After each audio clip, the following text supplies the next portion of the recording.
Hi friends, எல்லாருக்கும் வணக்கம்.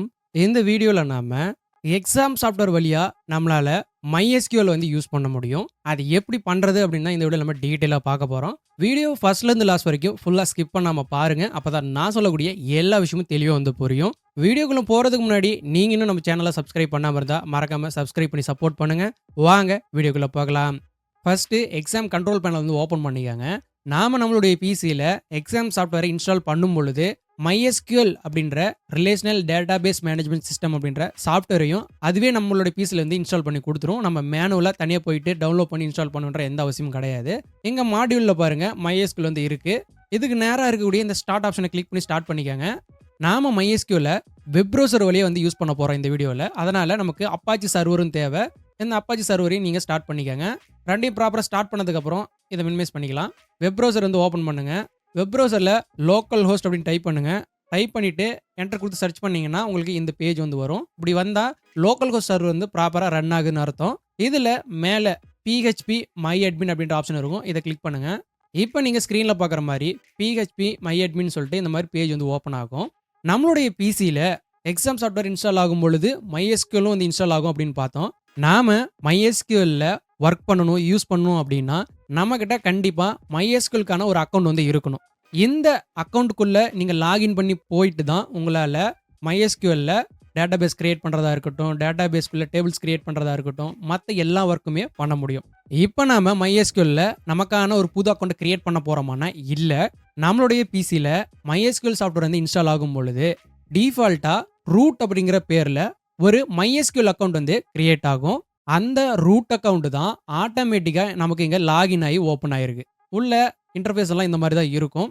நான் இப்போ ரூட் அக்கௌண்ட்டுக்குள்ளே இருக்கேன். இங்கே யூசரில் பாருங்கள் ரூட் அட் லோக்கல் ஹோஸ்ட் அப்படின்றத தெளிவாக வந்து கொடுத்துருக்காங்க. இப்போ நம்ம ஒரு டேட்டாபேஸ் கிரியேட் பண்ணி பார்க்கலாம் கிரியேட் ஆகுதுன்னு. இங்கே இருக்கக்கூடிய நியூ ஆப்ஷன் வந்து நான் கிளிக் பண்ணிக்கிறேன். நான் டேட்டாபேஸ் அப்படின்ற இடத்துல AOG அப்படின்னு கொடுத்துக்கிறேன். கிரியேட் ஆப்ஷனை கிளிக் பண்ணி நான் டேட்டாபேஸ் வந்து கிரியேட் பண்ணிக்கிறேன். இங்கே பாருங்கள் நான் கிரியேட் பண்ண டேட்டாபேஸ் வந்து கிரியேட் ஆயிடுச்சு.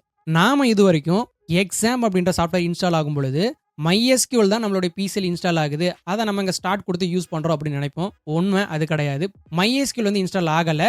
MySQLக்கு பதிலாக MariaDB அப்படின்ற ஒன்று தான் நம்மளுடைய பிசியில் இன்ஸ்டால் ஆகும். எங்கள் PHP MyAdminல நான் ஹோம் பேஜுக்கு போய் காட்டுறேன் பாருங்கள்.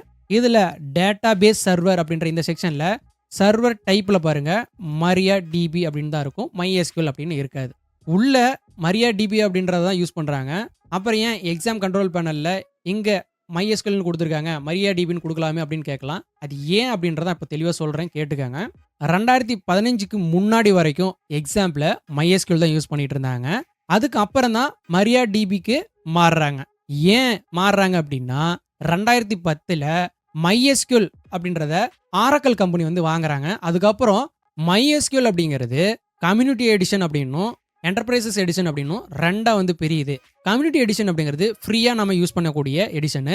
இதில் இருக்கக்கூடிய எல்லாத்தையும் 100% நம்ம ஃப்ரீயாக வந்து யூஸ் பண்ணிக்கலாம். அதுவே என்டர்பிரைசஸ் எடிஷன் அப்படின்னு போயிட்டோம் அப்படின்னா அதில் நிறைய அட்வான்ஸ்டான ஆப்ஷன்ஸ் அண்ட் ஃபியூச்சர்ஸ் எல்லாம் கொடுத்துருப்பாங்க. அதை நம்ம யூஸ் பண்ணணும் அப்படின்னா காசு கொடுத்து தான் யூஸ் பண்ண முடியும். என்டர்பிரைசஸ் எடிஷனில் இருக்கக்கூடிய நிறைய அட்வான்ஸ்டான ஆப்ஷன்ஸ் அண்ட் ஃபியூச்சர்ஸை நம்மளால் ஃப்ரீ வெர்ஷனில் வந்து யூஸ் பண்ண முடியாது.